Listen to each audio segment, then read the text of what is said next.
Two households, both alike in dignity, in fair Verona where we lay our scene. From ancient grudge break to new mutiny, where civil blood makes civil hands unclean. From forth the fatal loins of these two foes, a pair of star-crossed lovers take their life, whose misadventured, piteous overthrows do with their death bury their parents' strife. The fearful passage of their death-marked love, and the continuance of their parents' rage, which but their children's end naught could remove, is now the 2 hours' traffic of our stage, the which, if you with patient ears attend, what here shall miss, our toil shall strive to mend. Gregory, on my word, will not carry coals. No, for then we would be colliers. I mean, we being collar, we'll draw. Aye, while you live, draw your neck out of collar. I strike quickly being moved. But thou art not quickly moved to strike. Because the house of Montague moves me. To move is to stir, and to be valiant is to stand. Therefore, if thou art moved, thou runnest away. The dog of that house shall move me to stand. I will take the wall of any man or maid of Montague. That shows thee a weak slave, for the weakest goes to the wall. 'Tis true, and therefore women being the weaker vessels are ever thrust to the wall. Therefore, I will push Montague's men from the wall and thrust his maids to the wall. The quarrel is between our masters and us their men. That is all one. I will show myself a tyrant. When I fought with the men, I will be civil with the maids. I will cut off their heads. The heads of the maids? Aye, the heads of the maids are they maiden heads. Take it in what sense thou wilt. They must take it in sense that feel it. Me they shall feel when I am able to stand. 'Tis known I'm a pretty piece of flesh. 'Tis well thou art not fish. If thou hadst been poor John. Draw thy tool. Here comes of the house of Montagues. My naked weapon is out. Quarrel, I will back thee. How? Turn thy back and run? Fear me not. No, marry, I fear thee. Let us take the law of our sides. Let them begin. I will frown as I pass by. Let them take it as they list. Nay, as they dare. I will bite my thumb at them, which is disgrace to them if they bear it.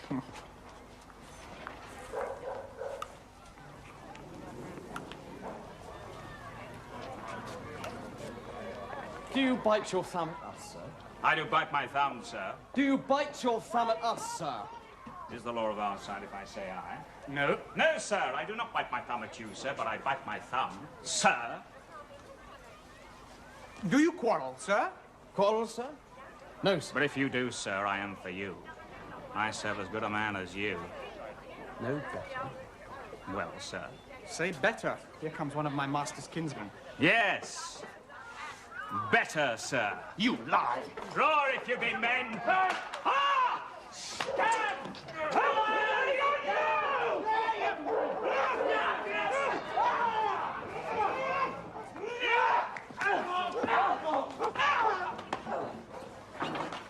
Gregory, remember life's swashing blow!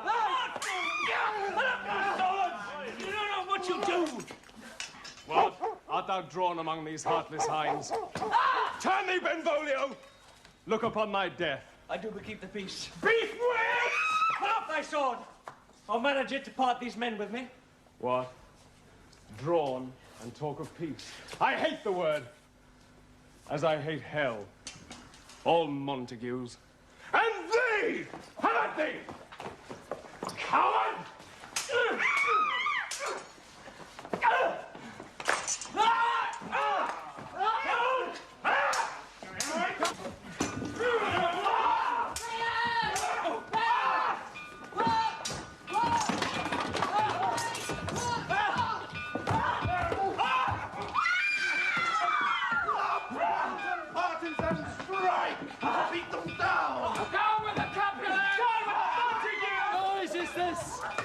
Bring me my long sword home.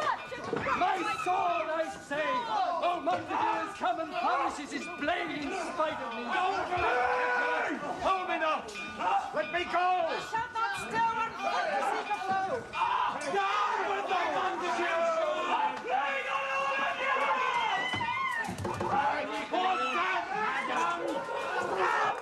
rebellious subjects, enemies to peace, profaners of this navel-stained steel.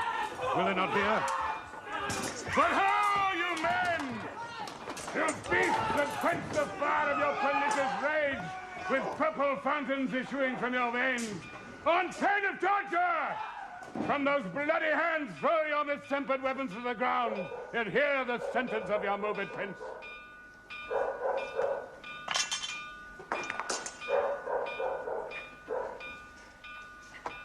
Three civil brawls.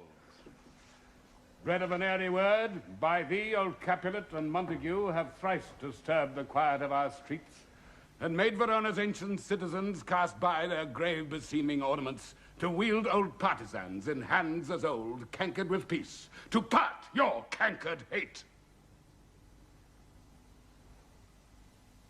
If ever you disturb our streets again, your lives shall pay the forfeit of the peace.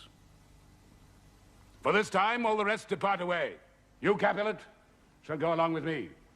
And Montague, come you this afternoon to know our further pleasure in this case to Old Free Town, our common judgment place. Once more, on pain of death, all men depart.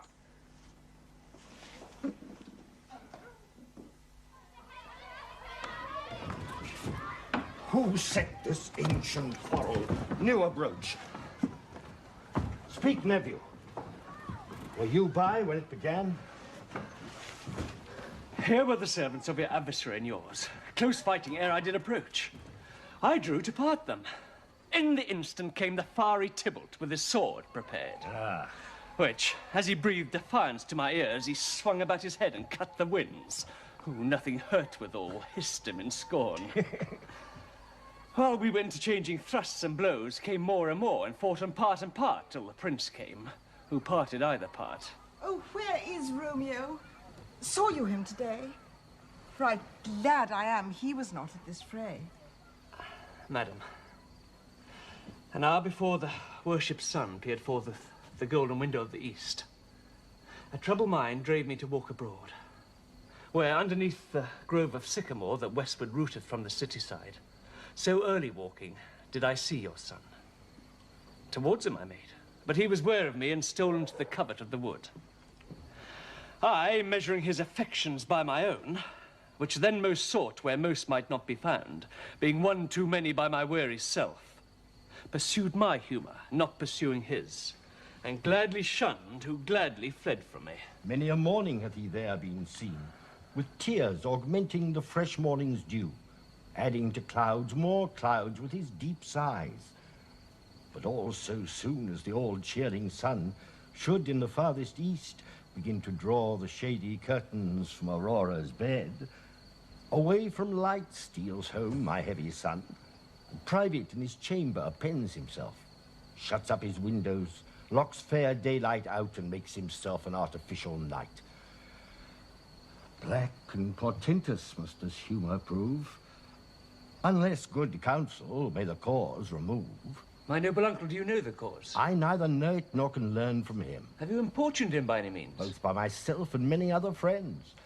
But he, his own affection's counsellor, is to himself, I will not say how true, but to himself so secret and so close, so far from sounding and discovery, as is the bud bit with an envious worm, ere he can spread his sweet leaves to the air or dedicate his beauty to the sun.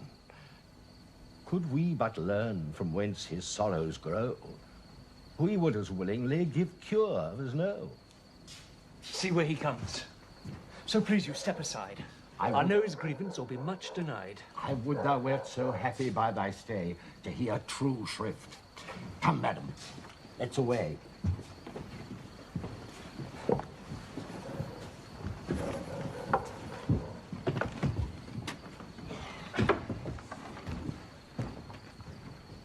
Good morrow, cousin. Is the day so young? But new struck nigh. Aye, me sad hours seem long. Was that my father that went hence so fast? It was. What sadness lengthens Romeo's hours? Not having that which having makes them short. In love. Out. Of love? Out of her favor when I am in love. Alas, that love so gentle in his view should be so tyrannous and rough in proof. Alas, that love whose view is muffled, still should without eyes see pathways to his will. Where shall we dine? Told me what Frey was here. Yet tell me not, for I have heard it all. Here's much to do with hate, but more with love. Why then, oh brawling love, oh loving hate, oh anything of nothing first create, oh heavy lightness, serious vanity, misshapen chaos of well-seeming forms, feather of lead, bright smoke, cold fire, still waking sleep, that is not what it is. This love feel I that feel no love in this. Does thou not laugh? No, cuz I rather weep. Good heart at what? At thy good heart's oppression. Why, such is love's transgression. Griefs of mine own lie heavy in my breast, which thou wilt propagate to have it pressed with more of thine. This love that thou hast shown doth add more grief to too much of mine own. Love is a smoke made with a fume of sighs, being purged of fire, sparkling in lovers' eyes, being vexed, a sea nourished with lovers' tears. What is it else? A madness most discreet, a choking gall and a preserving sweet. Farewell, my cuz. Soft, I will go along. And if you leave me so, you do me wrong. Tut, I have left myself. I am not here. This is not Romeo. He's some other where. Tell me, in sadness, who is that you love? What shall I groan and tell thee? Groan? Why, no, but sadly tell me who. Bid a sick man in sadness make his will, a word ill urged to one that is so ill. In sadness, cousin, I do love a woman. I aimed so near when I supposed you loved. A right good marksman. And she's fair, I love. A right fair mark, fair cuz, is soonest hit. Well, in that hit you miss. She'll not be hit with Cupid's arrow, she hath Dian's wit.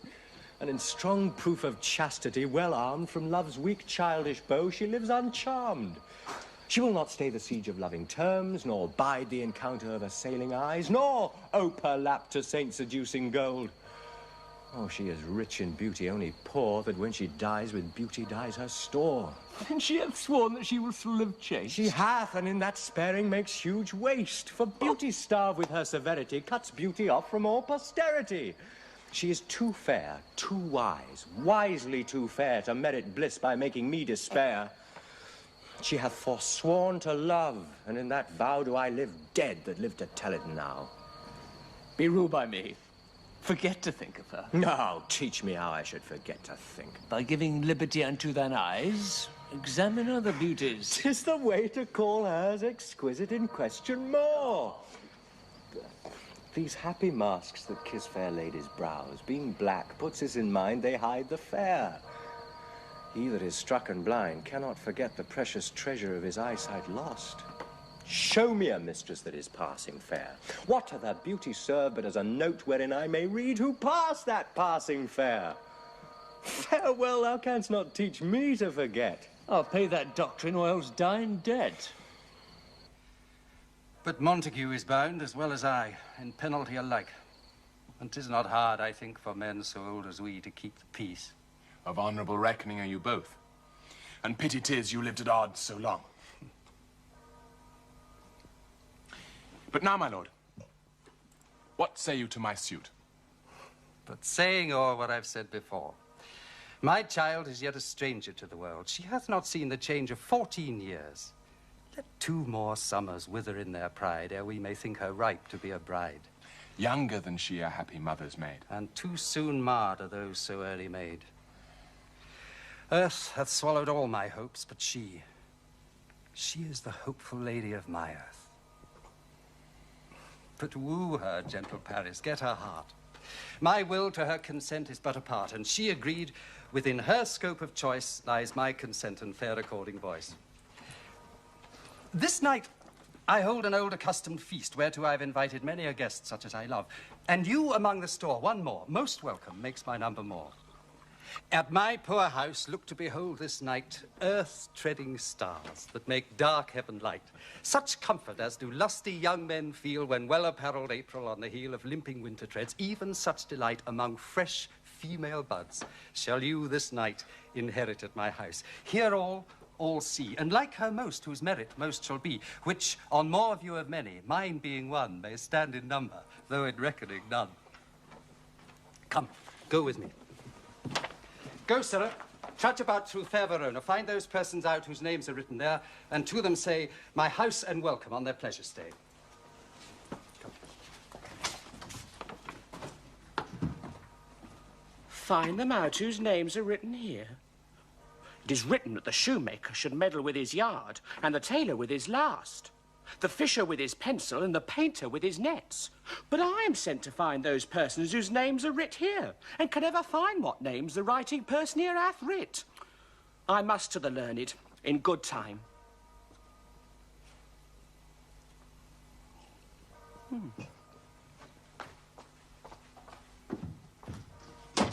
Tut, man. One fire burns out, another's burning. One pain is lessened with another's anguish. Turn giddy and behold by backward turning. One desperate grief cures with another's languish. Take thou some new infection to thy eye, and the rank poison of the old will die. Your plantain leaf is excellent for that. For what, I pray thee? For your broken shin! Oh, why, Romeo, art thou mad? Not mad, but bound more than a madman is. Shut up in prison, kept without my food, whipped and tormented, and... Good e'en, good fellow. God ye, good e'en. Oh, I pray, sir, can you read? Aye, mine own fortune and my misery. Perhaps you've learned it without book. But I pray, can you read anything you see? Aye, if I know the letters and the language. You say honestly. Rest ye merry. Stay, fellow, I can read. Signor Martino and his wife and daughters, County Anselm and his beauteous sisters, the lady widow of Utruvio, Signor Placentio and his lovely nieces, Mercutio and his brother Valentine, mine uncle Capulet, his wife and daughters, my fair niece Rosaline, and Livia, Signor Valencio and his cousin Tybalt, Lucio and the lively Helena. A fair assembly. Whither should they come? Up. Whither? To supper. To our house. Whose house? My master's. Indeed, I should have asked thee that before. Now I'll tell you without asking. My master is the great rich Capulet, and if you not be at the house of Montague, I pray, come and crush a cup of wine. Rest ye merry.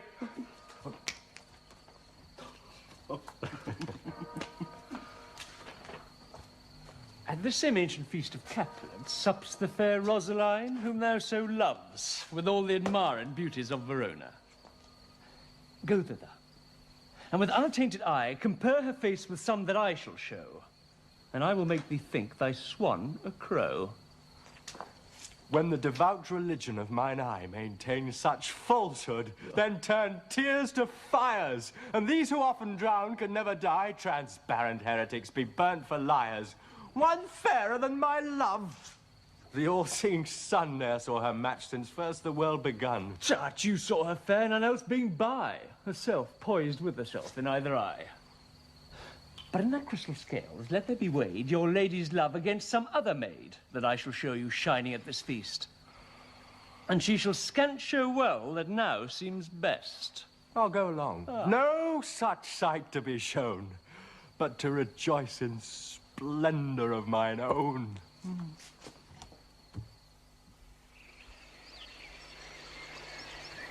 Nurse, where is my daughter? Call her forth to me.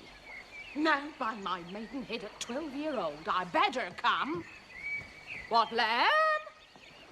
What, ladybird? God forbid. Where's this girl? What, Juliet? Oh, no, who called? Your mother.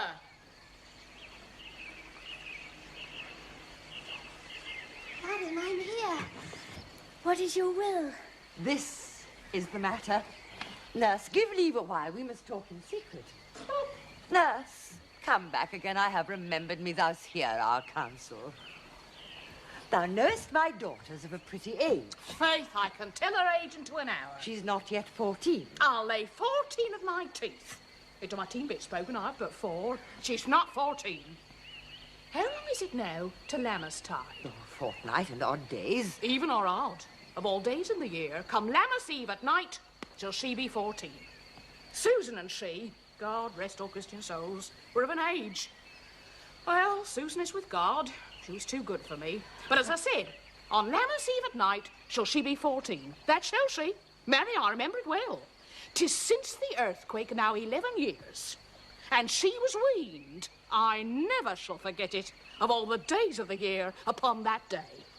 For I then laid wormwood to my dag, sitting in the sun under the dove house wall. My lord and you were then a mantua. Nay, I do bear a brain.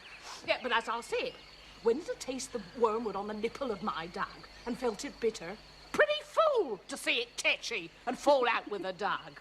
Shake, quoth the dove house. 'Twas no need, I trow, to bid me trudge. And since that time it is 11 years. But then she could stand high lone. Nay, by the rood, she could have run and waddled all about. For even the day before she broke her brow. And then my husband, God be with his soul, I was a merry man, took up the child. Yea, quoth he, does thou fall upon thy face? Thou wilt fall backward when thou hast more wit, wilt thou not, Jewel? And by my holly, Dan, the pretty wretch left crying and said, I. To see now how a jest shall come about. I warrant I shall live 1,000 years. I never shall forget it. Wilt thou not, Jewel, quoth he. And pretty fool, he stinted and said I. Enough of this, I pray thee, hold thy peace. Yes, madam. Yet I cannot choose but laugh. To think it should leave crying and say I. Yet I warrant it had upon it brow a bump as big as a young cockerel's stone. A parlous knock, and it cried bitterly. Yea, quoth my husband, falls upon thy face. Thou fall backward when thou comes to age, wilt thou not, Jewel? And it stinted and said I. Tis thou too, I pray thee, nurse, say I. Peace I have done. God mark thee to his grace. Thou was the prettiest babe that e'er I nursed. And I might live to see thee married once. I have my wish. Marry, that marry is the very theme I came to talk of. Tell me, daughter Juliet, how stands your disposition to be married? It is an honour that I dream not of. An honour? Were not I thine only nurse, I would say thou hast sucked wisdom from thy teat. Well, think of marriage now. Younger than you here in Verona, ladies of esteem are made already mothers. By my count, I was your mother, much upon these years that you are now a maid. Thus then, in brief, the valiant Paris seeks you for his love. A man, young lady. Lady, such a man as all the world. Why, he's a man of wax. Verona's summer has not such a flower. Nay, he's a flower, in faith, a very flower. What say you? Can you love the gentleman? This night you shall behold him at our feast. Read o'er the volume of young Paris' face and find delight writ there with beauty's pen. Examine every married lineament and see how one another lends content. And what obscured in this fair volume lies, find written in the margins of his eyes. This precious book of love, this unbound lover, to beautify him only lacks a cover. The fish lives in the sea, and 'tis much pride for fair without the fair within to hide. That book in many's eyes does share the glory, that in gold clasps locks in the golden story.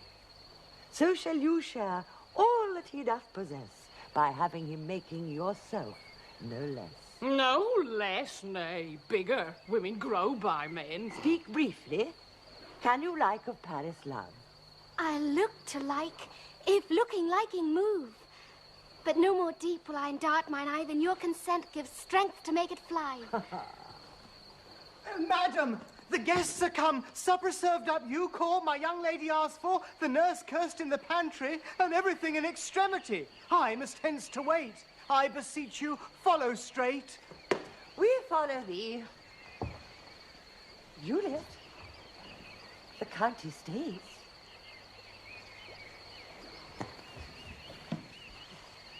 Go, girl. Seek happy nights to happy days.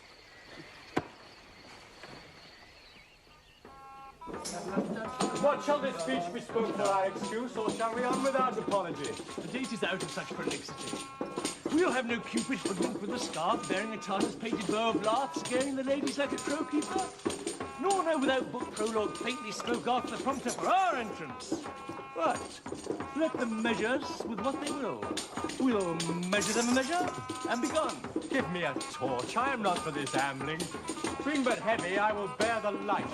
Hey, gentle Romeo, we must have you dance. Not I, believe me. You have dancing shoes with nimble soles. I have a soul of lead so stakes me to the ground I cannot move. For your lover, borrow Cupid's wings and soar with them above the common bound. I'm too sore and pierced with his shaft to soar with his light feathers. And so bound I cannot bound a pitch above dull woe. Under love's heavy burden do I sink. And to sink in it should you burden love, too great oppression for a tender thing. Is love a tender thing? It is too rough, too rude, too boisterous, and it pricks like thorn. Well, if love be rough with you, be rough with love. Prick love for pricking and you beat love down.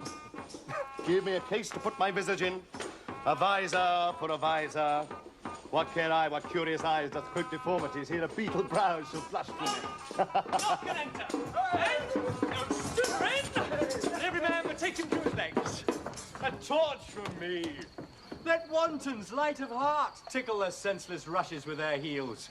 For I am proverb with a grandsire phrase. I'll be a candle holder and look on. The game was ne'er so fair, and I am done. Tut, done's the mouse, the constable's own word. If thou art done, then we will draw thee from the mire of, save your reverence, love, wherein thou stickest up to the ears. Come, we burn daylight home. Nay, that's not so. I mean, sir, in delay we waste our lights in vain as lamps by day. Take our good meaning, for our judgment sits 5 times in that ere once in our 5 wits. And we mean well in going to this mask, but 'tis no wit to go. Why, may one ask? I dreamt a dream tonight. And so did I. Well, what was yours? That dreamers often lie. In better sleep while they do dream things true. Ah, then I see Queen Mab hath been with you. She is the fairy's midwife, and she comes in shape no bigger than an agate stone on the forefinger of an alderman. Drawn with a team of little atomies over men's noses as they lie asleep. Her chariot is an empty hazelnut, made by the joiner squirrel or old grub, time out of mind the fairy's coachmakers. Her wagon spokes, made of long spinner's legs, her cover of the wings of grasshoppers, her traces of the smallest spider's web, her collars of the moonshine's watery beam. Her whip of cricket bone, the lash of film. Her wagoner, a small grey-coated gnat, not half as big as the round little worm pricked from the lazy finger of a maid. And in this state she gallops, night by night, through lovers' brains, and then they dream of love. Or courtiers' knees who dream on curtsies straight, or lawyers' fingers who straight dream on fees, or ladies' lips who straight on kisses dream, which oft the angry Mab with blisters plagues, because their breaths with sweetmeats tainted are. Sometime she gallops o'er a courtier's nose, then dreams he is smelling out a suit. And sometimes comes she with a tithe pig's tail, tickling a parson's nose as he lies asleep, then dreams he of another benefice. And sometime she driveth o'er a soldier's neck, then dreams he of cutting foreign throats, of breeches, ambuscados, Spanish blades, of healths 5 fathom deep, and then anon, drums in his ear, at which he starts and wakes. And being thus frighted, swears a prayer or two, and sleeps again. And this is that very Mab that plats the manes of horses in the night, bakes the elf locks in foul, sluttish hairs, which once untangled, must which fortune bodes. This is the hag, when maids lie on their back, that presses them, and learns them first to bear, making them women of good carriage. This is she. Peace, Mercutio, peace. Thou talkest of nothing.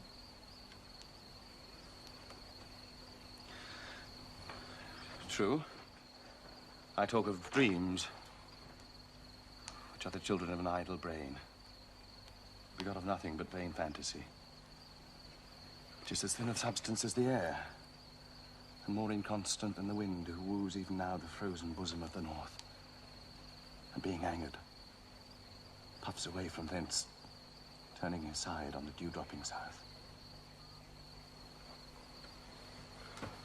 This wind you talk of blows us from ourselves. Supper is done, and we shall come too late. I fear too early.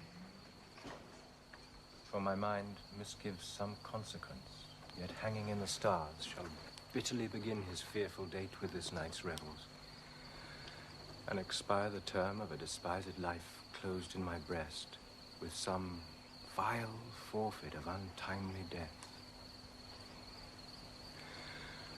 But he that hath the steerage of my course, direct my sail. On, lusty gentlemen! Strike drum!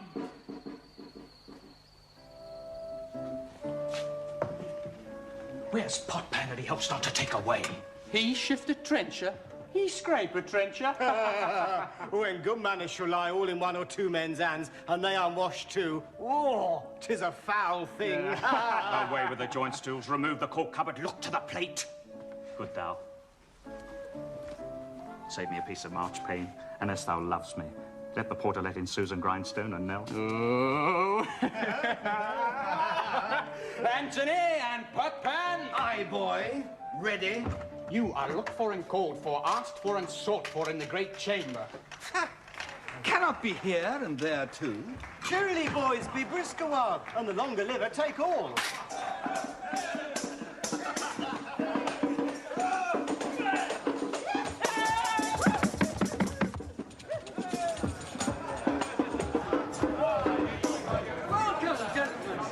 Ladies that have their toes unplagued with corns will walk about with you. Ah, my mistresses, which of you all will now deny to dance? She that makes dainty, she, I swear, hath corns. Have I come near you now?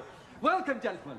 I have seen the day that I have worn a visor, and could tell a whispering tale in a fair lady's ear such as would please. But 'tis gone. 'Tis gone, 'tis gone. You are welcome, gentlemen. Come, musicians, play. A hall, give room and foot it, girls. More lights, you knave, and turn the tables up, and quench the fire, the room is grown too hot. Ah, sirrah, this unlooked-for sport comes well. Nay, sit, they sit, good cousin Captain, for you and I are past our dancing days. How long is now since last yourself and I were in a mask? Are your lady 30 years? What, mad, 'tis not so much, 'tis not so much. 'Tis since the nuptial of Lucentio come, Pentecost as quickly as it will, oh, some 25 years, and then we masked. 'Tis more, 'tis more. His son is older, sir. His son is 30. Will you tell me that? His son was but a ward 2 years ago.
What lady is that which doth enrich the hand of yonder knight? I know not, sir. Oh, she doth teach the torches to burn bright. It seems she hangs upon the cheek of night as a rich jewel in an Ethiop's ear. Beauty too rich for use, for earth too dear. So shows a snowy dove trooping with crows, as yonder lady o'er her fellow shows. The measure done, I'll watch her place of stand, and touching hers make blessed my rude hand. Did my heart love till now? Forswear its sight, for I ne'er saw true beauty till this night. This by his voice should be a Montague. Fetch me my rapier, boy.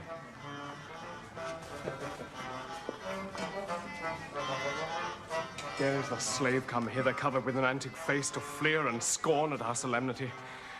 No, by the stock and honor of my kin, to strike him dead I hold it not a sin. And now, kinsman, wherefore storm you so? Uncle, this is a Montague, our foe, a villain that is hither come in spite to scorn at our solemnity this night. Young Romeo, is it? 'Tis he, that villain Romeo. Content thee, gentle coz, let him alone. He bears him like a portly gentleman, and to say truth, Verona brags of him to be a virtuous and well-governed youth. I would not for the wealth of all this town here in my house do him disparagement. Therefore be patient. Take no note of him. It is my will, the which if thou respect, show respect, and throw off this frown, an ill-beseeming semblance for a feast. It fits when such a villain is a guest. I'll not endure him. He shall be endured. What, goodman boy, I say he shall go to. Am I the master here, or you go to? You'll not endure him. God shall mend my soul. You'll make a mutiny among my guests. You'll set cock-a-hoop. You'll be the man. My uncle, this is shame. Go to, you are a saucy boy. Is't so indeed. This trick may chance to scathe you, I know what. Now it is time. Well said, my hearts. You're a princocks. Go. Be quiet, or... More light, more light. Shame, make you quiet. What cheer in my heart?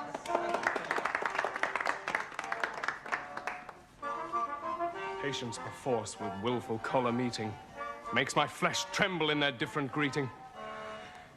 I will withdraw, but this intrusion shall now seeming sweet convert to bitterest gall.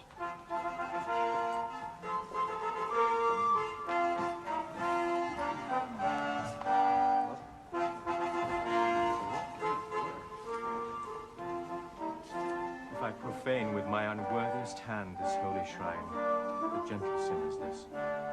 My lips two blushing pilgrims ready stand to smooth that rough touch with a tender kiss. Good pilgrim, you do wrong your hand too much, which mannerly devotion shows in this. For saints have hands that pilgrims' hands do touch, and palm to palm is holy palmer's kiss. Have not saints lips and holy palmers too? Aye, pilgrim. Lips that they do use in prayer. Oh, then, dear saint, let lips do what hands do, they pray. Grant thou lest faith turn to despair. Saints do not move, though grant for prayer's sake. Move not while my prayer's effect I take. Thus from my lips by thine my sin is purged. Then of my lips the sin that they have took. Sin from my lips? Oh, trespass sweetly urged, give me my sin again. Kiss by the book. Madam, your mother craves a word with you. What is her mother? Mary Batchel, her mother's the lady of the house, and a good lady, and wise and virtuous. I nursed her daughter that you talked with all, I'll tell you. He that can lay hold of her shall have the chinks. Is she a Capulet? Oh, dear account, my life is my foe's debt. We be gone, for sport is at its best. Aye, so I fear, the more is my unrest.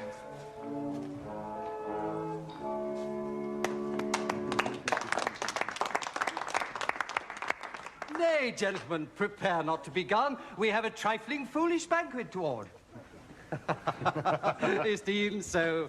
Why, then, I thank you all. I thank you, honest gentlemen. Good night. More torches, ho. Come on, then. Let's to bed. Ah, sirrah, by my fay, it waxes late. Out to my rest. Come hither, nurse. What is yon gentleman? The son and heir of old Tiberia. What's he that now is going out of door? Marry, that I think be young Petruchio. What's he that follows here that would not dance? I know not. Go ask his name. If he be married, my grave is like to be my wedding bed.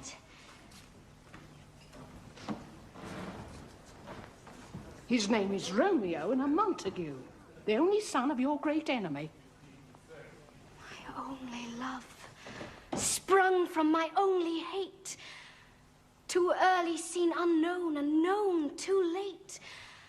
Prodigious birth of love it is to me that I must love a loathed enemy. What's this? What's this? A rhyme I learnt even now, of one I danced withal. Anon, anon.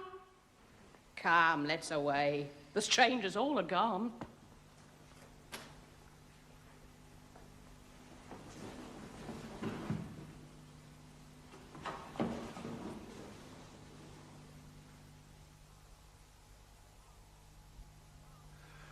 Now old desire doth in his deathbed lie, and young affection gapes to be his heir. That fair for which love groaned for and would die, with tender Juliet matched, is now not fair. Now Romeo is beloved and loves again, alike bewitched by the charm of looks. But to his foe supposed he must complain, and she steals love's sweet bait from fearful hooks.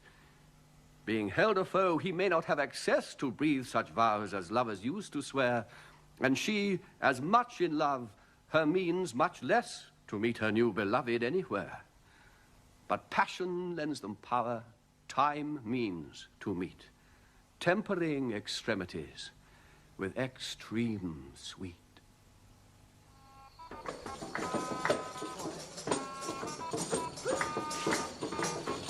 Can I go forward when my heart is here? Turn back, dull earth, and find thy center out. Romeo!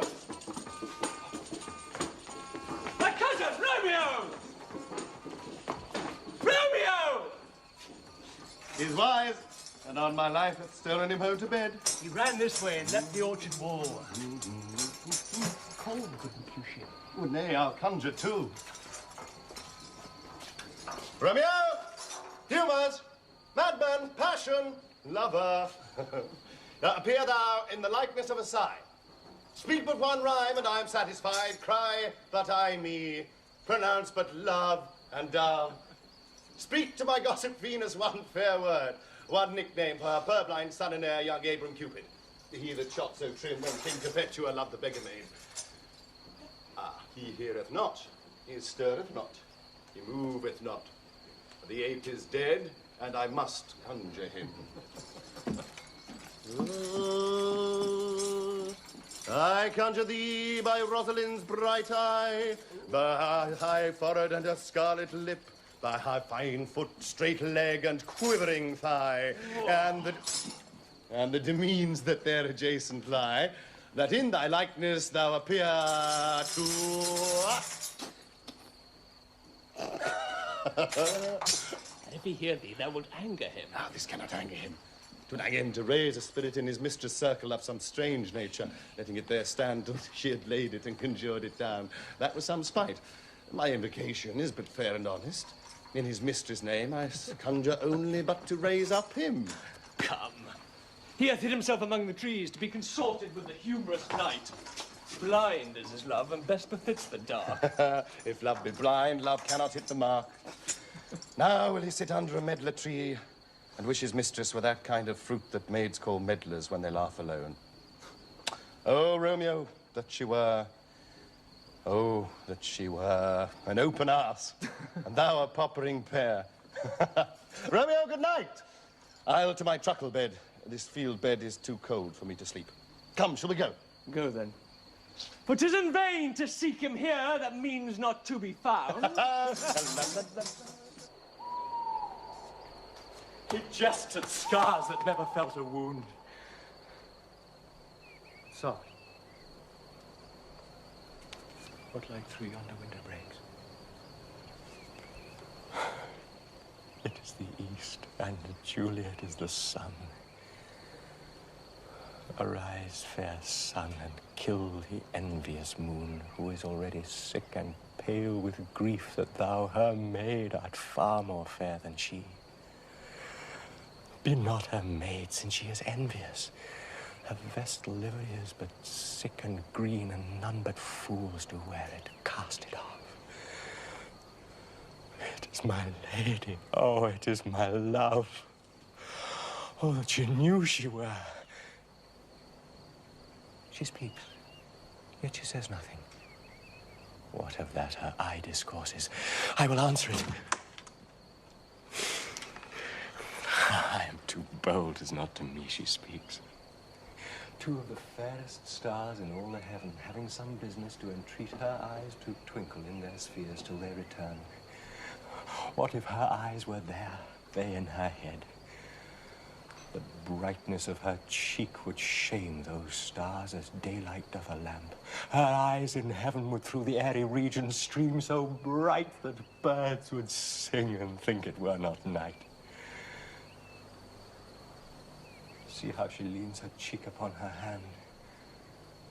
Oh, that I were a glove upon that hand, that I might touch that cheek. Ah, me. She speaks. Oh, speak again, bright angel, for thou art as glorious to this night being o' my head, as is a winged messenger of heaven unto the white, upturned, wondering eyes of mortals that fall back to gaze on him when he bestrides the lazy, puffing clouds and sails upon the bosom of the air. Oh, Romeo, Romeo, wherefore art thou Romeo?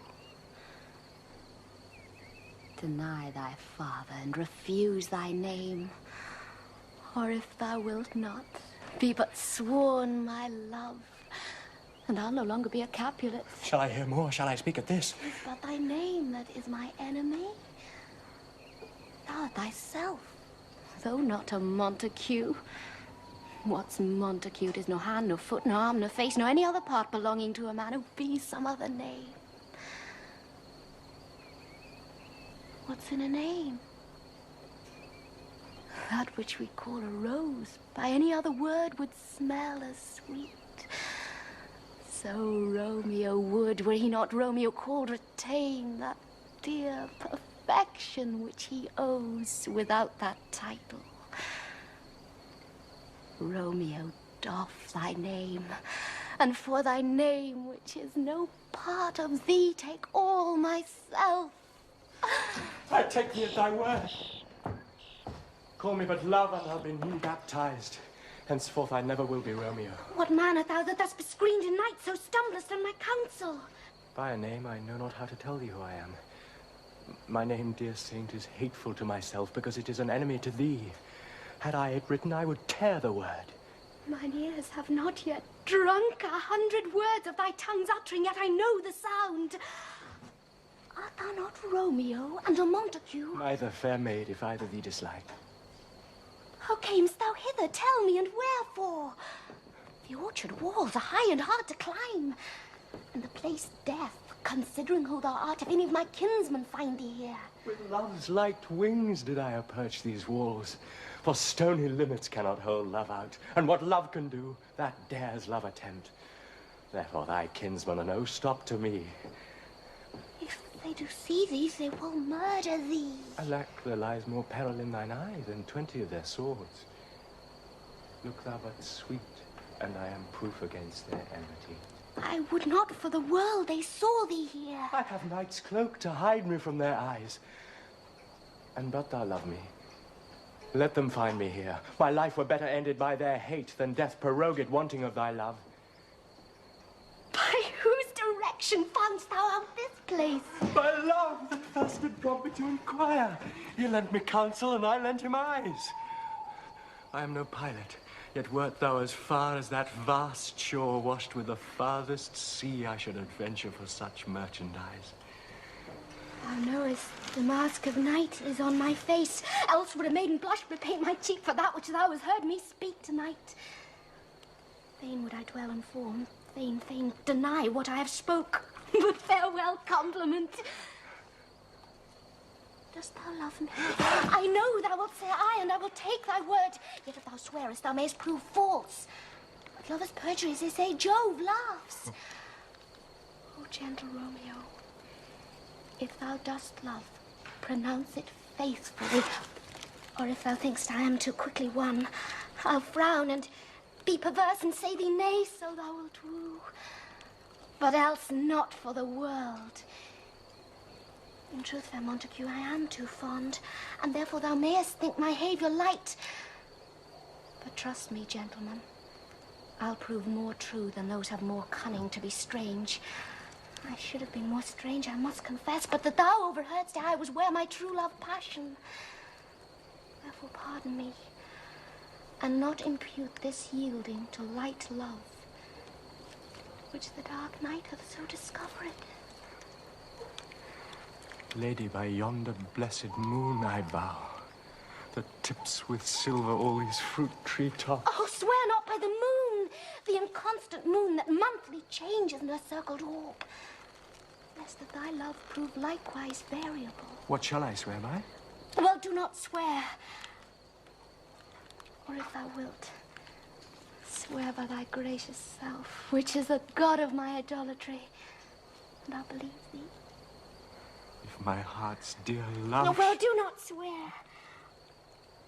Although I joy in thee, I have no joy in this contract tonight. It is too rash, too unadvised, too sudden. Too like the lightning which doth cease to be ere one can say it lightens. Sweet good night. This bud of love by summer's ripening breath may prove a beauteous flower when next we meet. Good night. Good night. A sweet repose and rest come to thy heart as that within my breast. Oh, wilt thou leave me so unsatisfied? What satisfaction canst thou have tonight? The exchange of thy love's faithful vow for mine. I gave thee mine before thou didst request it, and yet I would it were to give again. Wouldst thou withdraw it? For what purpose, love? But to be frank, and give it thee again. And yet I wish but for the thing I have. My bounty is as boundless as the sea. My love is deep. The more I give to thee, the more I have, for both are infinite. I hear some noise within, dear love, adieu. Anon, good nurse. Sweet Montague, be true. Stay but a little, I will come again. Oh, blessed, blessed night. I am afeard being in night all this is but a dream, too flattering sweet to be substantial. 3 words, dear Romeo, and good night indeed. If that thy bent of love be honourable, thy purpose marriage, send me word tomorrow, by one that I'll procure to come to thee, where and what time thou wilt perform the rite. And all my fortunes at thy foot I'll lay and follow thee, my lord, throughout the world. Madam? I come anon, but if thou mean'st not well, I do beseech thee. Madam? By and by I come, to cease thy strife and leave me to my grief. Tomorrow will I send? So thrive my soul. 1,000 times good night. 1,000 times the worse to want thy light.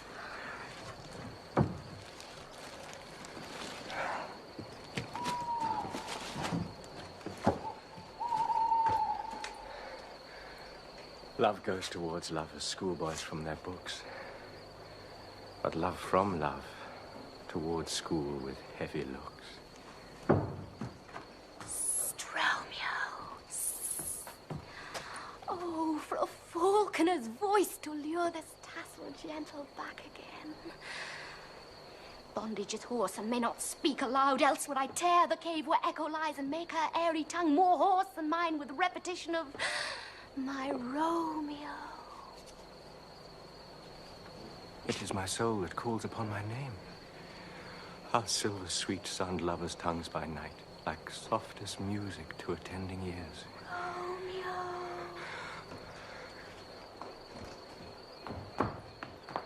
Aeneas? What o'clock tomorrow shall I send to thee? By the hour of 9. I will not fail. 'Tis 20 years till then. I forgot why I did call thee back.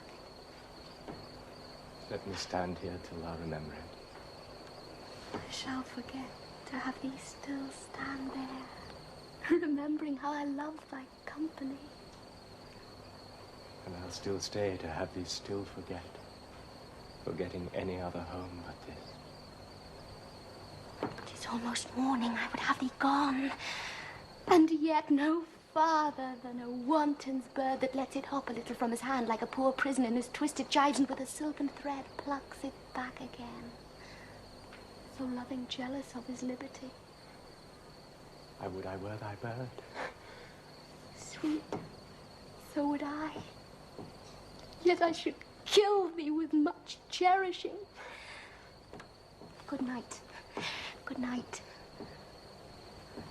Parting is such sweet sorrow that I shall say good night till it be morrow. Sleep dwell upon thine eyes, peace in thy breast.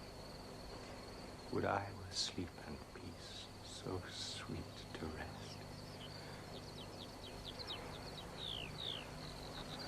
The grey-eyed morn smiles on the frowning night, checkering the eastern clouds with streaks of light. And darkness fleckled like a drunkard reels from forth day's pathway made by Titan's wheels. Hence will I to my ghostly friar's close cell his help to crave and my dear hap to tell.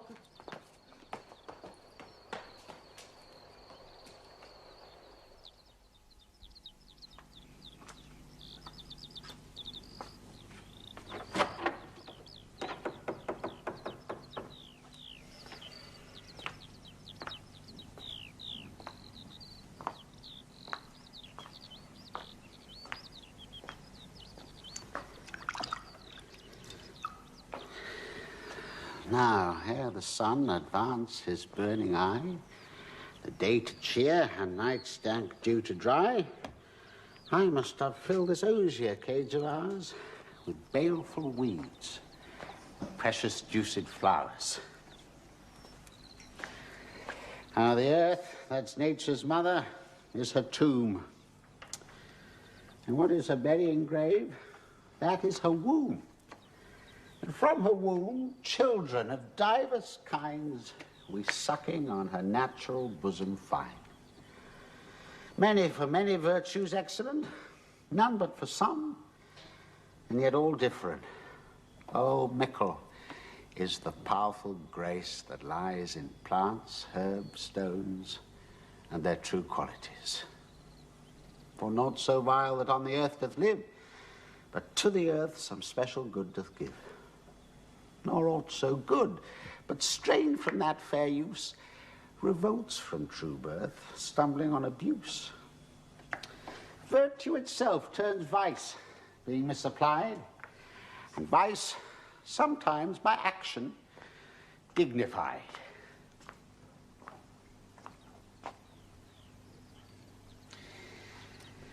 Within the infant rind of this weak flower, poison hath residence and medicine power. For this being smelt, with that part cheers each part. Being tasted, stays all senses with the heart. Two such opposed kings encamp them still in man, as well as herbs, grace and rude will. And where the worser is predominant, full soon the canker death eats up that plant. Goodbye, brother! Benedicity, what early tongue so sweet saluteth me? Young son, it argues a distempered head so soon to bid good morrow to thy bed. Care keeps his watch at every old man's eye, and where care lodges sleep will never lie. But where unbruised youth with unstuffed brain doth couch his limbs, their golden sleep doth reign. Therefore thy ailiness doth be assured thou art uproused with some distemperature. Or if not so, then here I hit it right. Our Romeo hath not been in bed tonight. The last is true, the sweeter rest was mine. God pardon sin, wast thou with Rosaline? With Rosaline, my ghostly father? No, I have forgot that name and that name's woe. That's my good son, but where hast thou been then? I'll tell thee ere thou ask it me again. I have been feasting with mine enemy, where on a sudden one hath wounded me that's by me wounded. Both thy remedies within thy help and holy physic lies. I bear no hatred, blessed man, for lo, my intercession likewise steads my foe. Be plain, good son, and homely in thy drift. Riddling confession finds but riddling shrift. Then plainly know my heart's dear love is set on the fair daughter of rich Capulet. As mine on hers, so hers is set on mine, and both combined. Save what thou must combine by holy marriage. When and where and how we met, we wooed and made exchange of vow. I'll tell thee as we pass. But this I pray, that thou consent to marry us today. Oh, listen, Francis, what a change is here. Is Rosaline, whom thou didst love so dear, so soon forsaken? Young men's love, then, lies not truly in their hearts, but in their eyes. Gee, Shiberia, what a deal of brine hath washed thy sallow cheeks for Rosaline. How much salt water thrown away in waste, to season love that Ovid doth not taste. The sun not yet thy sighs from heaven clears. Thy old groans yet ring in mine ancient ears. Lo, here upon thy cheek the stain doth sit of an old tear that is not washed off yet. If e'er thou wast thyself, and these woes thine, thou and these woes were all for Rosaline. And art thou changed, pronounce this sentence then. Women may fall when there's no strength in men. Thou chidst me oft for loving Rosaline. For doting, not for loving, pupil mine. And badst me bury love. Not in a grave to lay one in, another out to have. I pray thee chide me not. Her I love now, who doth grace for grace and love for love allow. The other did not so. Oh, she knew well thou loved it read by rotes that could not spell. But come, young waverer, come go with me. In one respect I'll thy assistant be. For this alliance may so happy prove to turn your household's rancor to pure love. Oh, let us hence! I stand on sudden haste! Wisely and slow, they stumble that run fast.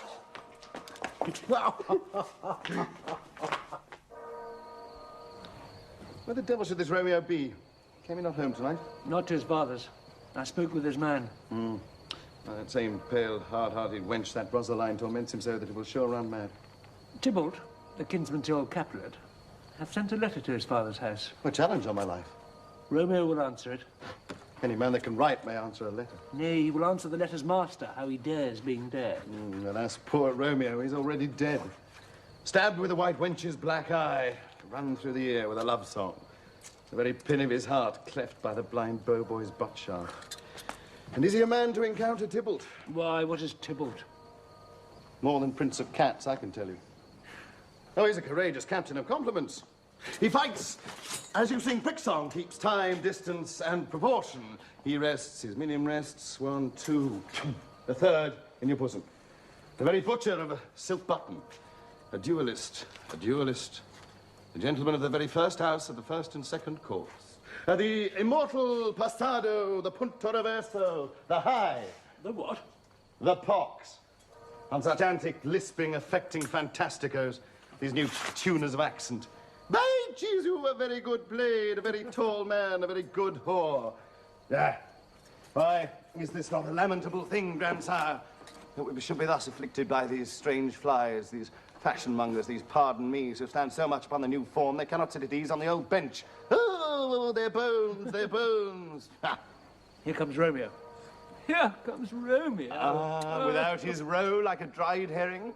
Oh, flesh, flesh, how art thou fishified? Now is he for the numbers that Petrarch flowed in. Laura to his lady was a kitchen wench. Marry, she had a better love to berhyme her. Dido, a dowdy, Cleopatra, a gypsy, Helen, hero, Hildings and harlots, Thisbe, a grey eye also, but that's not to the purpose. Signor Romeo, bonjour!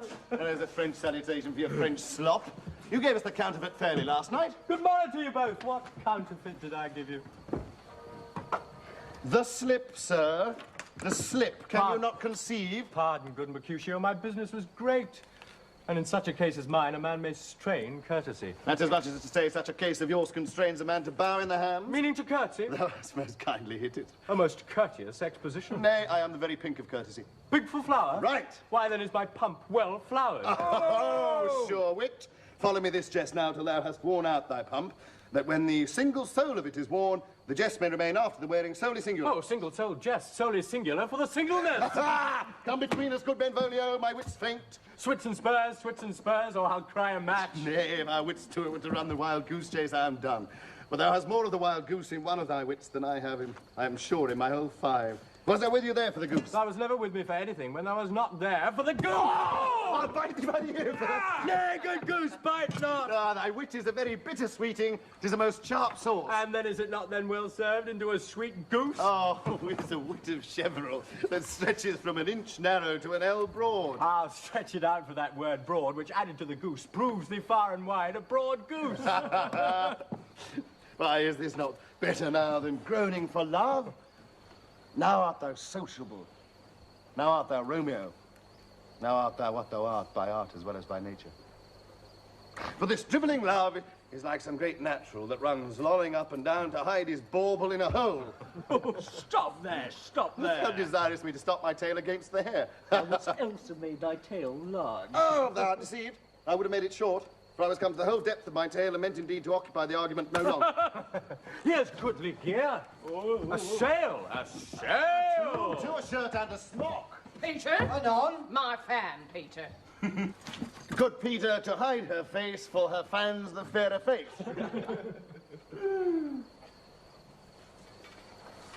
God you good morrow, gentlemen. Goody, goody. Is it goody? 'Tis no less, I tell ye. For the bawdy hand of the dial is now upon the prick of noon. Out upon it, what a man are you? One gentlewoman that God hath made himself to mark. By my troth, it is well said. For himself to mark, quotha.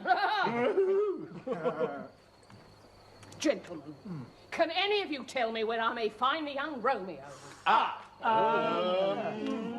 I can tell you. But young Romeo will be older when you have found him than he was when you sought him. I am the youngest of that name, for fault of a worse. You say well. Yea. Is the worst well? Very well took in faith.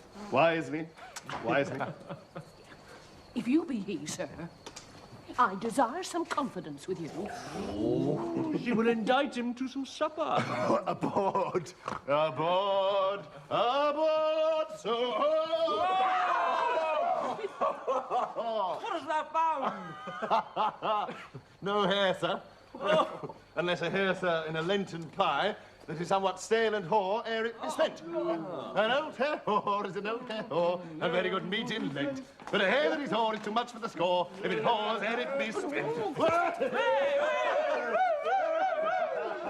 Romeo, will you come to your father's? We are to dinner thither. I will follow you. Farewell, ancient lady. Farewell. Oh, an old hair whore, an old hair whore. Very good food in Lent.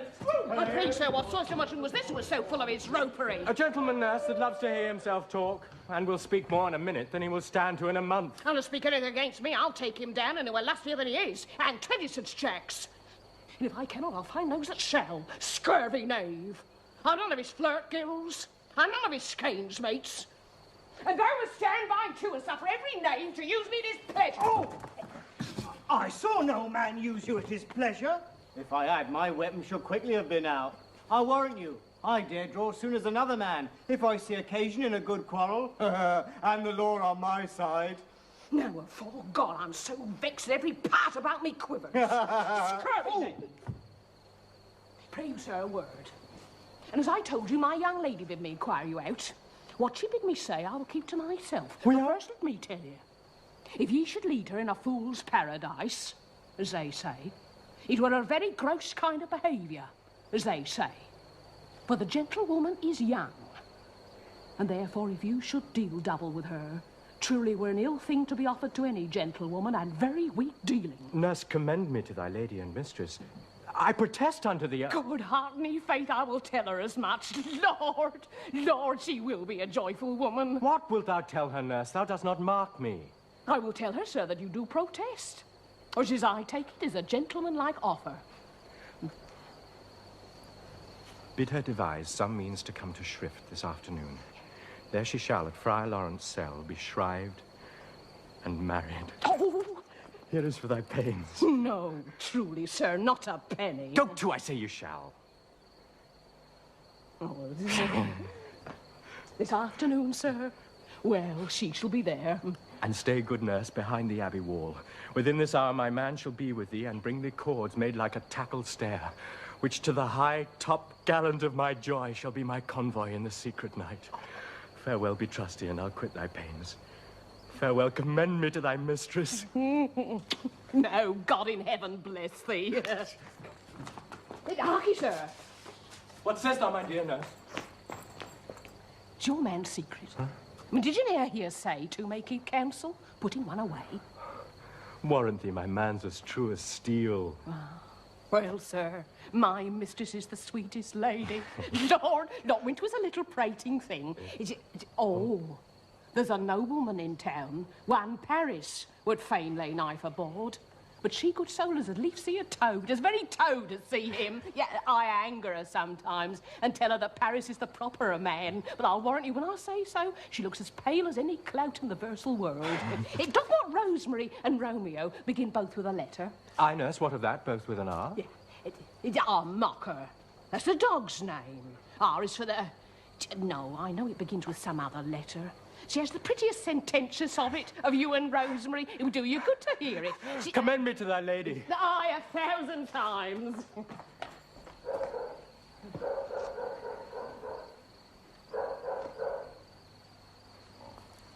Peter! Hello? And a pace!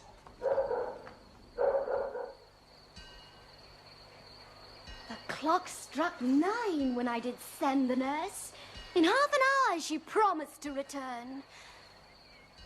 Perchance she cannot meet him. That's not so. Oh, she is lame. Love's herald should be thoughts, which 10 times faster glides in the sun's beams, driving back shadows over lowering hills.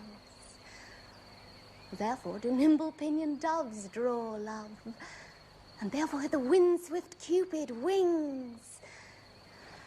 Now is the sun upon the highmost hill of this day's journey, and from 9 till 12 is 3 long hours, yet she is not come.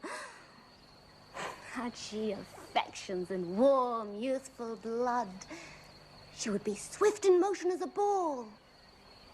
My words would bandy her to my sweet love, and his to me. But old folks, many fain as they were dead, unwieldy, slow, heavy, and pale as lead. Oh, God, she comes. Oh, honey nurse, what news? Hast thou met with him? Send thy man away. Peter, stay at the gate. Now, good sweet nurse. Oh, Lord, why look'st thou sad? Though news be sad, yet tell them merrily. If good, thou shamest the music of sweet news by playing it to me with so sour a face. I am a-weary. Give me leave a while. Fie, how my bones ache.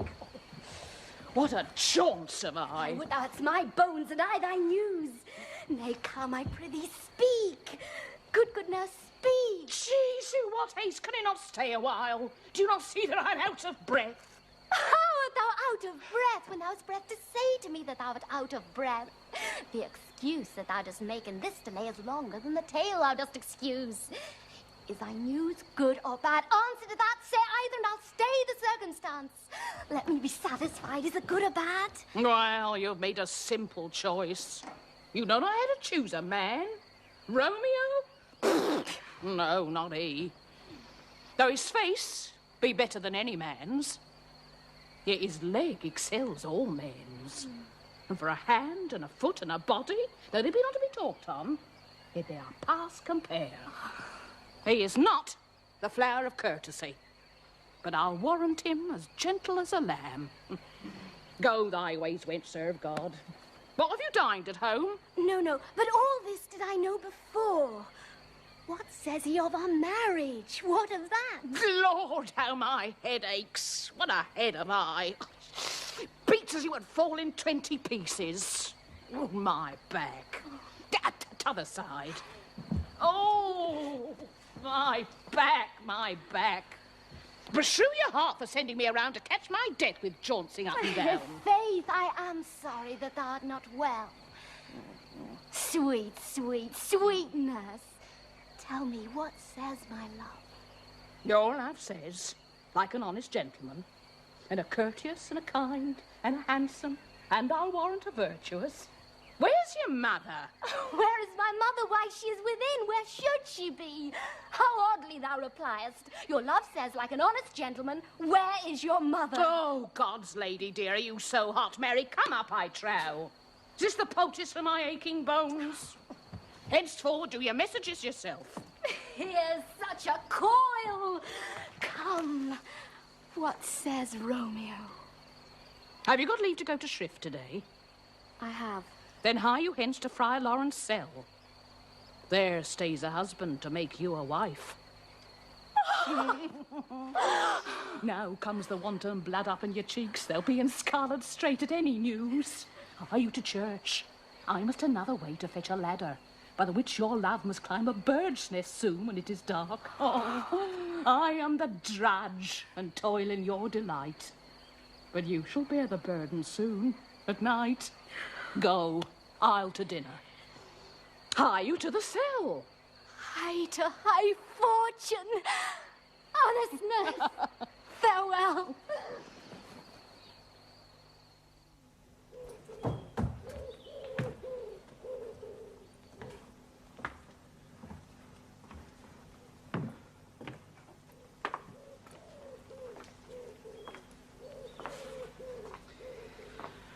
So smile the heavens upon this holy act, that after hours with sorrow chidest not. Amen. Amen. But come what sorrow can, it cannot countervail the exchange of joy that one short minute gives me in her sight. Do thou but close our hands with holy words, then love-devouring death do what he dare. It is enough I may but call her mine. These violent delights have violent ends, and in their triumph die, like fire and powder, which as they kiss consume. The sweetest honey is loathsome in his own deliciousness, and in the taste confounds the appetite. Therefore love moderately. Long love doth so, too swift arrives as tardy as too slow. Here comes the lady.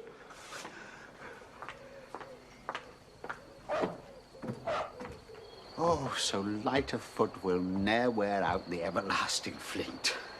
A lover may bestride the gossamer that idles in the wanton summer air, and yet not fall, so light is vanity. Good even to my ghostly confessor. Romeo shall thank thee, daughter, for us both. As much to him, else is his thanks too much.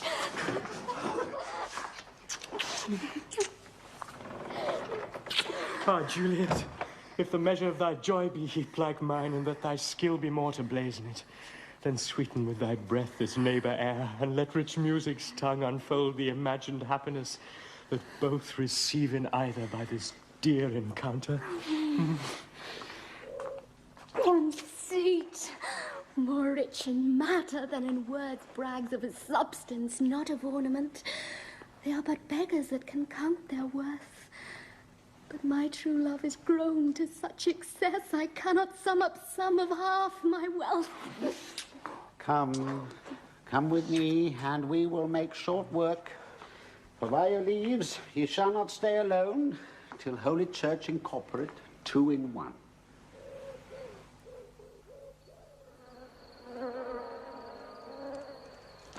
I pray thee, good Mercutio, let's retire. The day's hot. Thy capels are abroad, and if we meet, we shall not escape a brawl.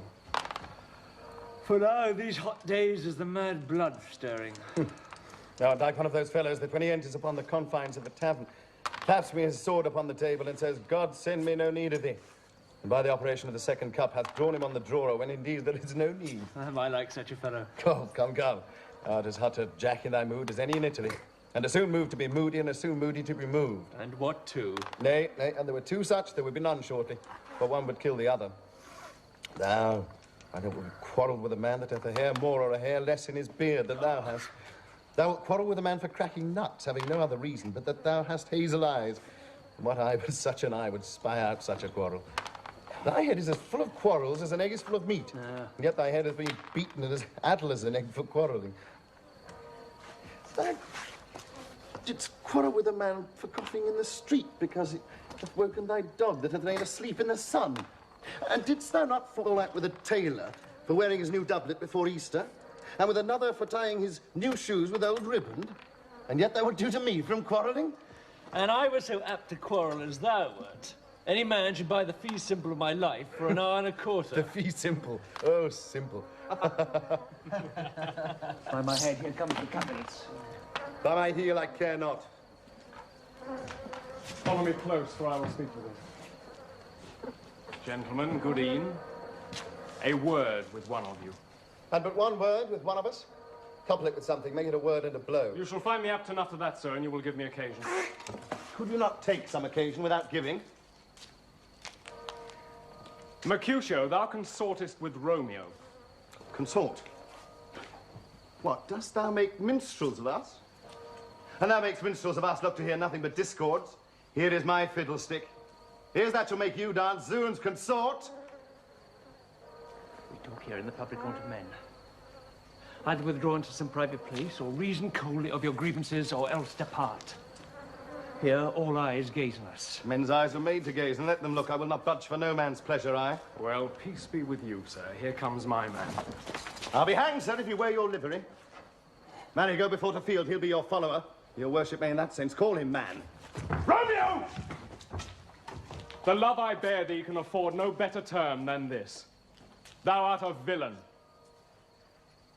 Tybalt, the reason that I have to love thee doth much excuse the appertaining rage to such a greeting. Villain am I none.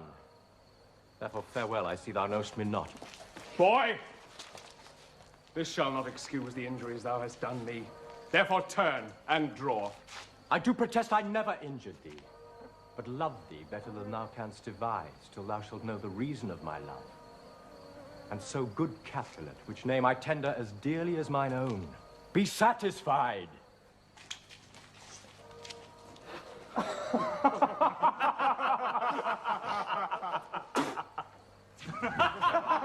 Dishonorable by of submission. Alosarkata carries it away. Tybalt! You rat catcher. Will you walk? What dost thou have with me? Good king of cats. Nothing but one of your 9 lives. And I mean to make bold with all as you use me hereafter. Dry beat the rest of the 8.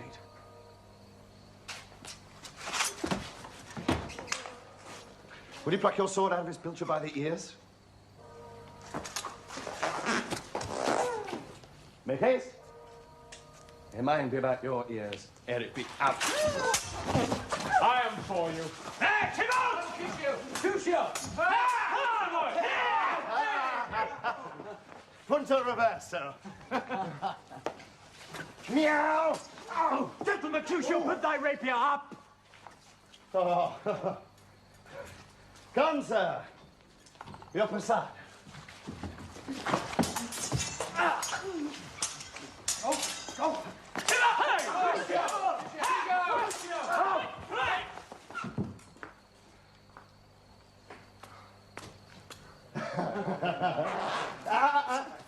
Oh! Hey!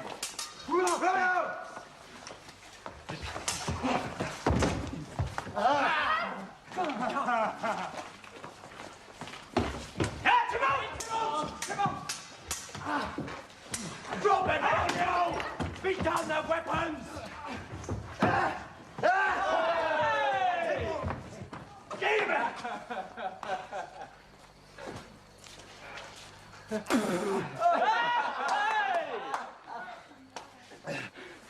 Drop it, Romeo! Beat down their weapons!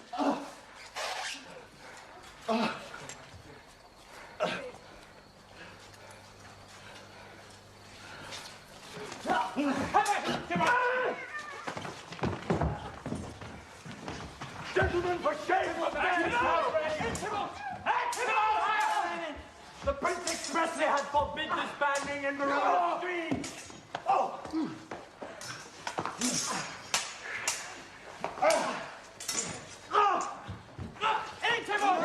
Get up! Get it!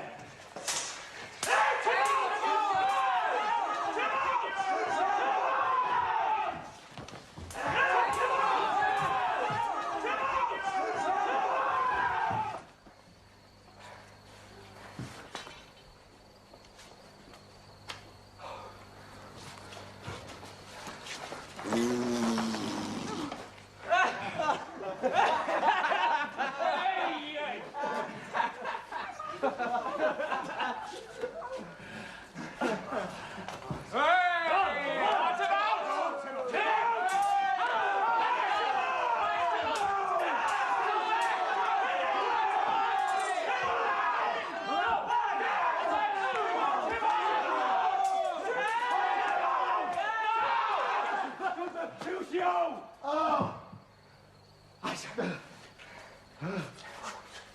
Away!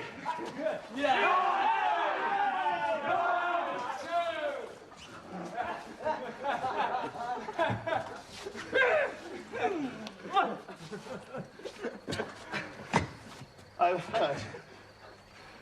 Oh, plague of both our houses. I'm sped. Is he gone and have nothing? What? Art thou hurt? Aye, scratch. Oh, that is enough. Where's my page? Go and fetch a surgeon. Courage, man, the hurt cannot be much. Tis not so deep as a well, nor so wide as a church door. Tis enough. Good sir. Oh, plague on both your houses. Oh, I'm Pepin, I warrant, of this world.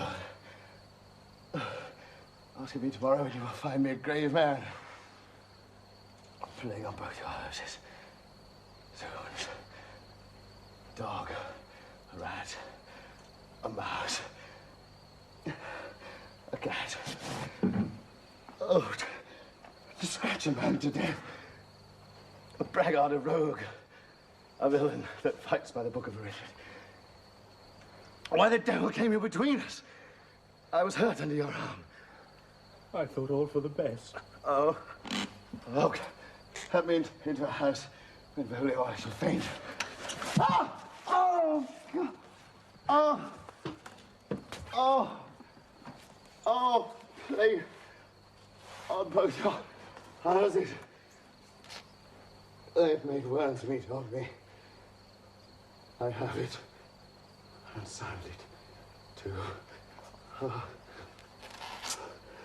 Oh, your houses.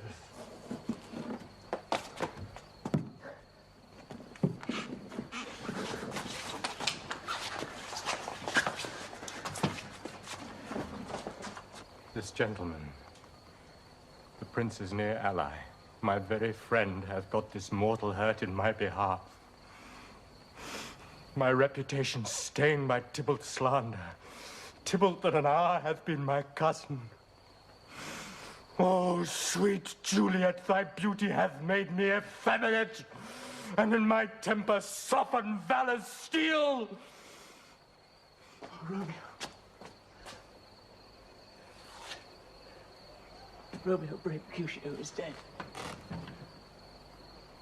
That gallant spirit hath espied the clouds which too untimely hurt had scorned the earth. This day's black fate on more days doth depend. This but begins the woe others must end. Here comes the furious Tybalt back again. Alive in triumph and Mercutio slain. Away to heaven, respective lenity, and far-eyed fury be my conduct now. Now, Tybalt, take the villain back again that late thou gavest me. For Mercutio's soul is but a little way above our heads, stained for thine to keep him company. Either thou or I or both must go with him. Oh! Thou wretched boy that didst consort him here, shalt with him. Hey, this shall determine that.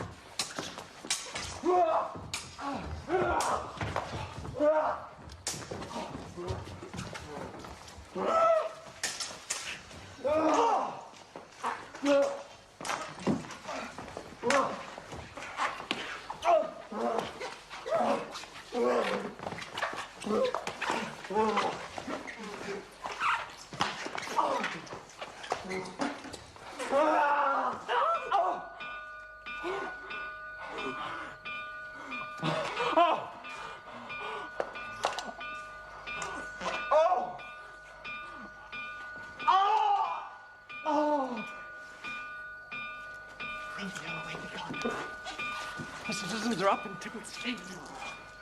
Stand not amazed. The prince will doom thee death if thou art taken.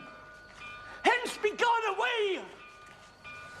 Oh, I am fortune's foe! Why dost thou stay?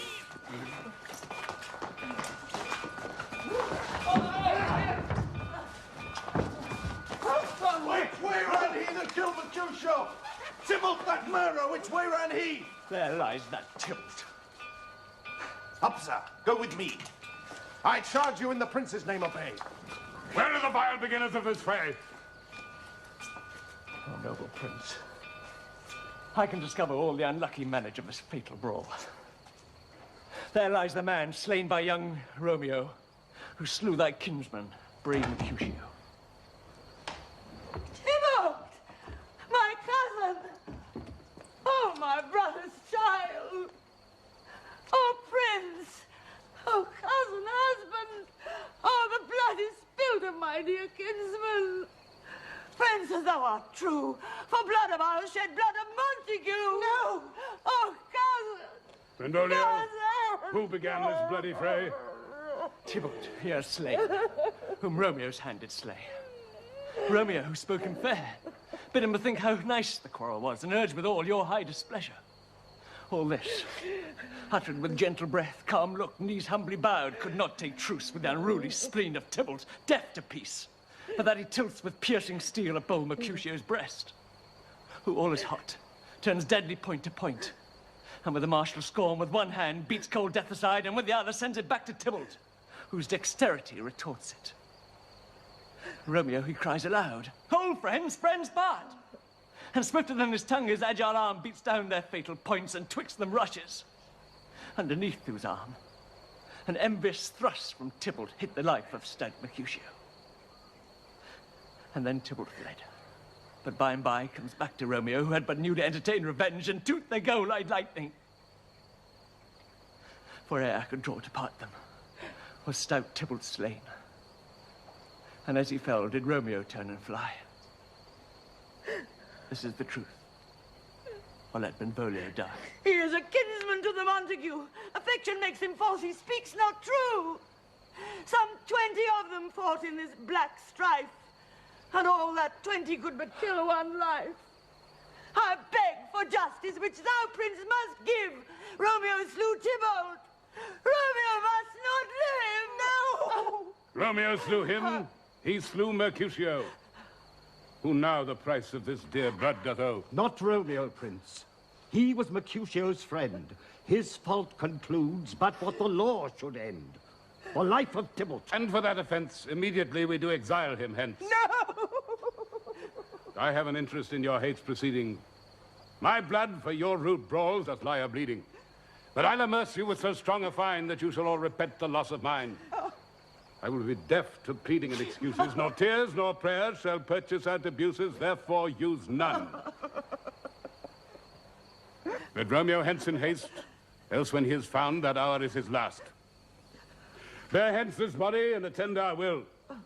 Mercy but murders, pardoning those that kill.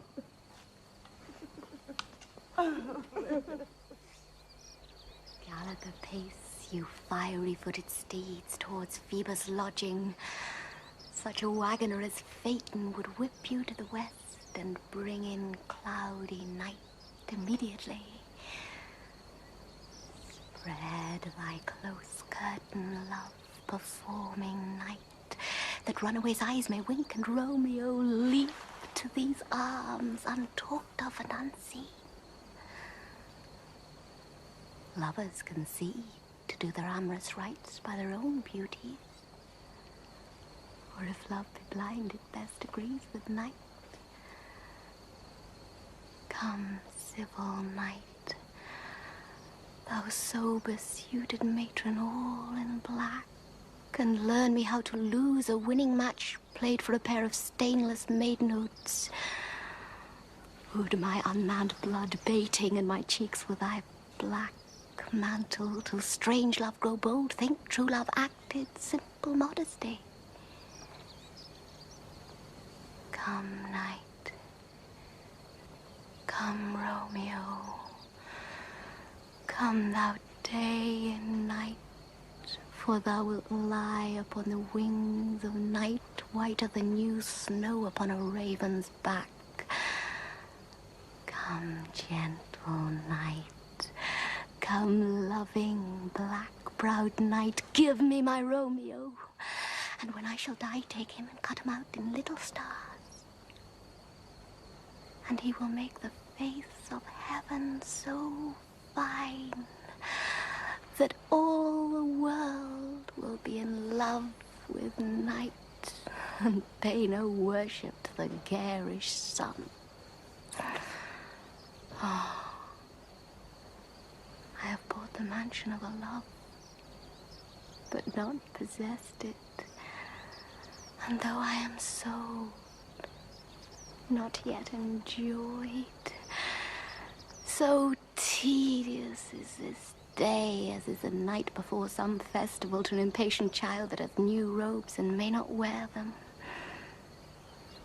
Oh, here comes my nurse, and she brings news, and every tongue that speaks but Romeo's name speaks heavenly eloquence. Now, nurse, what news? What is thou there? The cords that Romeo bid thee fetch? Aye, aye, the cords. Ay me, what news? Oh, why dost thou wring thy hands? Oh, where a day, he's dead, he's dead, he's dead. We are undone, lady, we are undone. Alack the day, he's gone, he's killed, he's dead. Can heaven be so envious? Oh, Romeo can, no, heaven cannot. Oh, Romeo, Romeo. Whoever would have thought it, Romeo? What devil art thou that dost torment me thus? This torture should be roared in dismal hell. Hath Romeo slain himself? Say thou but I, and that bare vowel I shall poison more than the death-darting eye of cockatrice. I am not I, if there be such an eye, or those eyes shut that make the answer I. If he be slain, say I, or if not, no. Brief sounds determine of my weal or woe. I saw the wound. I saw it with mine eyes. God save the mark, here on his manly breast. A piteous corse, a bloody piteous corse. Pale, pale as ashes, all bedaubed in blood, all in gore blood. I swounded at the sight. Oh, break my heart. Poor bankrupt, break at once. To prison eyes, their look and liberty. Vile earth to earth resign, and motion here. And thou and Romeo press one heavy bier. Oh, Tybalt, Tybalt, the best friend I had. Oh, courteous Tybalt, honest gentleman, and ever I should live to see thee dead. What storm is this that blows so contrary? Is Romeo slaughtered, and is Tybalt dead? My dearest cousin and my dearer lord?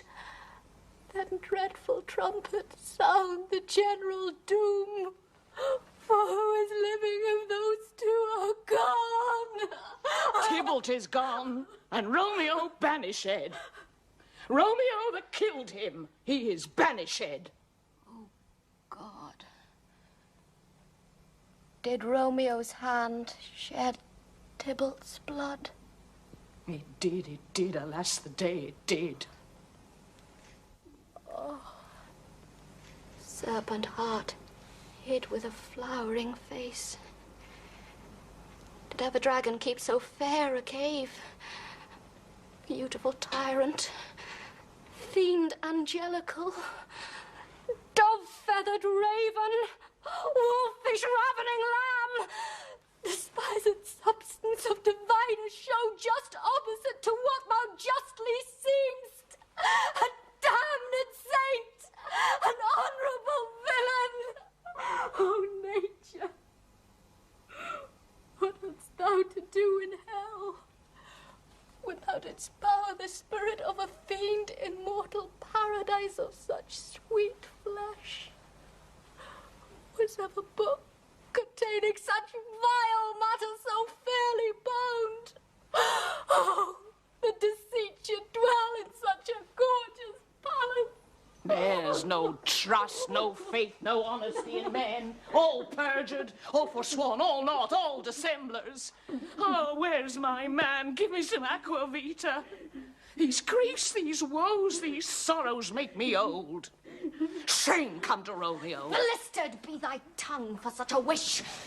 He was not born to shame. Upon his brow shame is a shame to sit.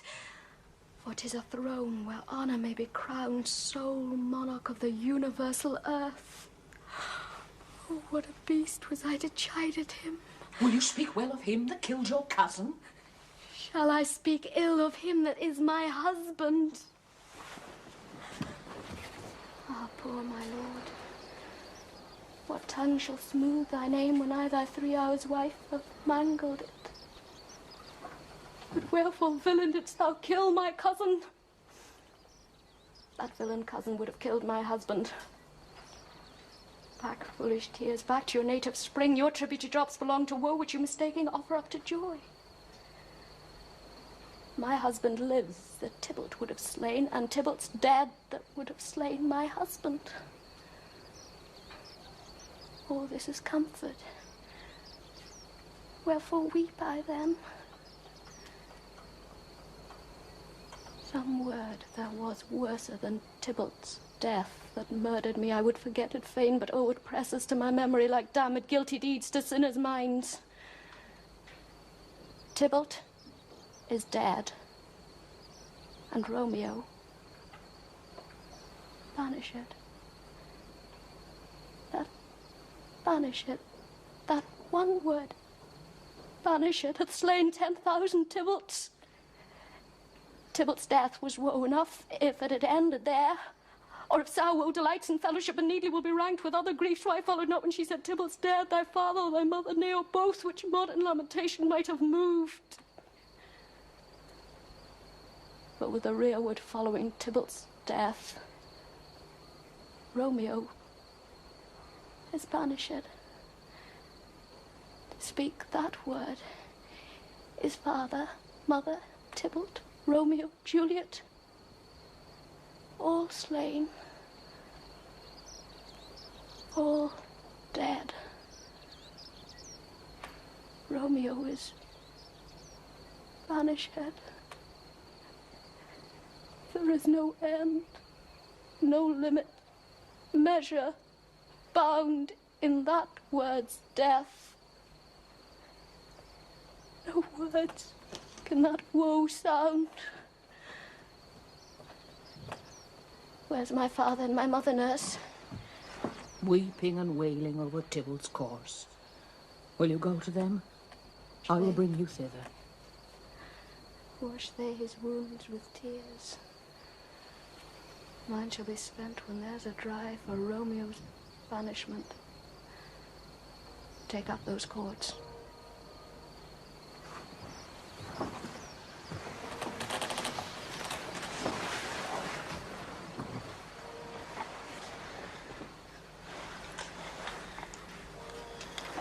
More ropes. You are beguiled, both you and I, for Romeo is exiled. He made you for a highway to my bed, but I am made die, maiden widowed. Come, cords. Come, nurse. I'll to my wedding bed, and death, not Romeo, take my maidenhead. Hie to your chamber. I'll find Romeo to comfort you. I wot well where he is. Hark ye, your Romeo will be here at night. I'll to him. He's hid at Lawrence cell. Oh, find him, and give this ring to my true knight, and bid him come to take his last farewell.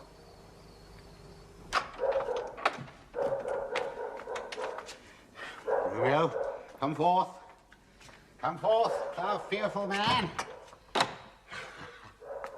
Affliction is enamoured of thy parts, and thou art wedded to calamity. Father, what news? What is the prince's doom? What sorrow craves acquaintance at my hand that I yet know not? Too familiar is my dear son with such sour company. I bring thee tidings of the prince's doom. What less than doomsday is the prince's doom? A gentler judgment vanished from his lips. Not body's death, but body's banishment.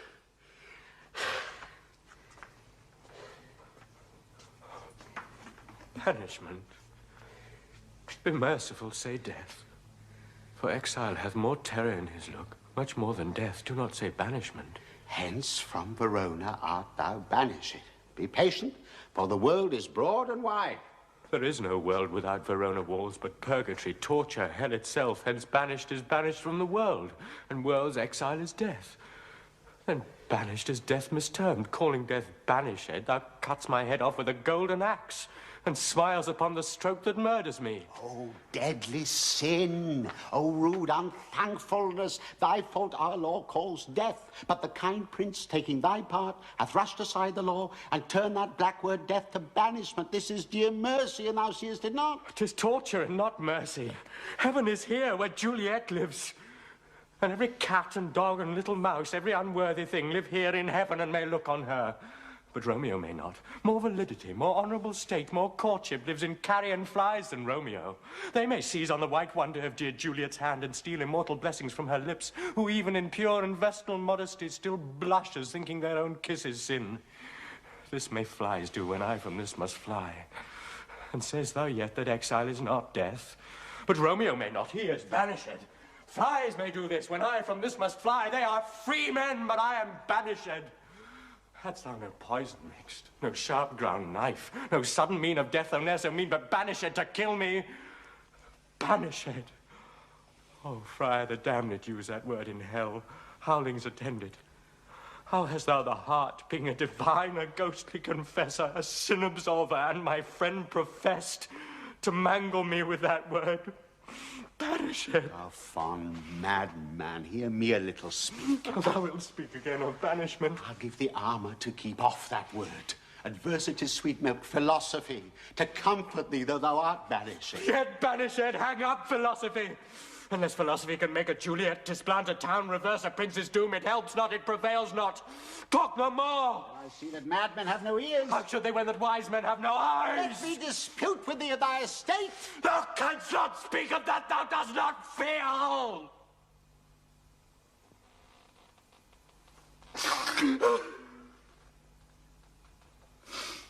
Wert thou as young as I,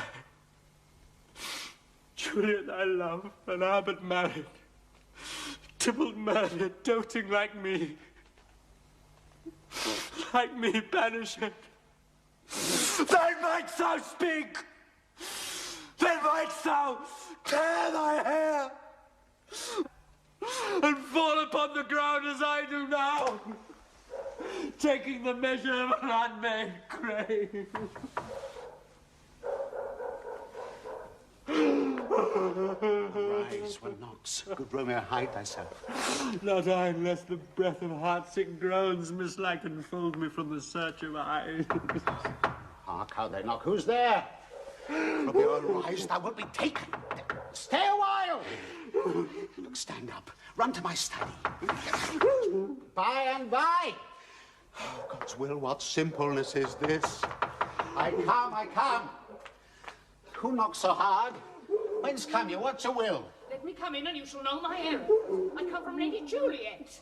Welcome, then. Oh, Holy Friar, oh, tell me, Holy Friar, where's my lady's lord? Where's Romeo? There on the ground, with his own tears made drunk. Oh, he's even in my mistress' case. Just in her case. Oh, woeful sympathy. Piteous predicament. Even so lies she. Blubbering and weeping. Weeping and blubbering. Stand up, stand up. Stand and you be a man. For Juliet's sake, for her sake, rise and stand. Why should you fall into so deep an hole? Nurse. Ah, sir, death's the end of all. Speak thou of Juliet. How is it with her? Does she not think me an own murderer now that I have stained the childhood of our joy with blood removed but little from her own? Where is she and how does she? And what says my concealed lady to our cancelled love? Oh, she says nothing, sir, but weeps and weeps. Now falls on her bed, then starts up and Tybalt calls, and then on Romeo cries, and then down falls again. As if that name shot from the deadly level of a gun did murder her. As that name's cursed hand murdered her kinsman. Oh, tell me, friar, tell me in what vile part of this anatomy doth my name lodge? Tell me that I may sack the hateful mansion! Hold thy desperate hand! Art thou a man? Thy form cries out thou art, thy tears are womanish. Thy wild acts denote the unreasonable fury of a beast. Unseemly woman in a seeming man, and ill-beseeming beast in seemings both. Thou hast amazed me. By my holy order, I thought thy disposition better tempered. Hast thou slain Tybalt? And wilt thou slay thyself and slay thy lady that in thy life lives by doing damned hate upon thyself? Why railst thou upon thy birth to heaven and earth? Since birth and heaven and earth, all three do meet in thee at once, which thou at once wouldst lose. Fie, thou shamest thy shape, thy love, thy wit. Just like a usurer bounced in all, but uses none in that true use indeed which should bedeck thy shape, thy love, thy wit. Thy noble shape is but a form of wax, digressing from the valor of a man. Thy dear love sworn but hollow perjury, killing that love which thou hast vowed to cherish. Thy wit, that ornament to shape and love, misshapen in the conduct of them both, like powder in a skilless soldier's flask, is set afire by thine own ignorance, and thou dismembered with thine own defense. What roused thee, man? Thy Juliet is alive, for whose dear sake thou wast but lately dead. There art thou happy. Tybalt will kill thee, but thou slewest Tybalt. There art thou happy. The law that threatened death becomes thy friend and turns it to exile. There art thou happy. A pack of blessings light upon thy back. Happiness courts thee in a best array. But like a misbehaved and sullen wench, thou pouts upon thy fortune and thy love. Take heed, for such die miserable.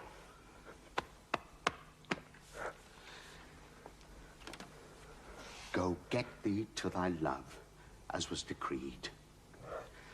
Ascend her chamber. Hence, and comfort her. But look thou, stay not till the watch be set, for then thou canst not pass to Mantua, where thou shalt live, till we can find a time to blaze your marriage.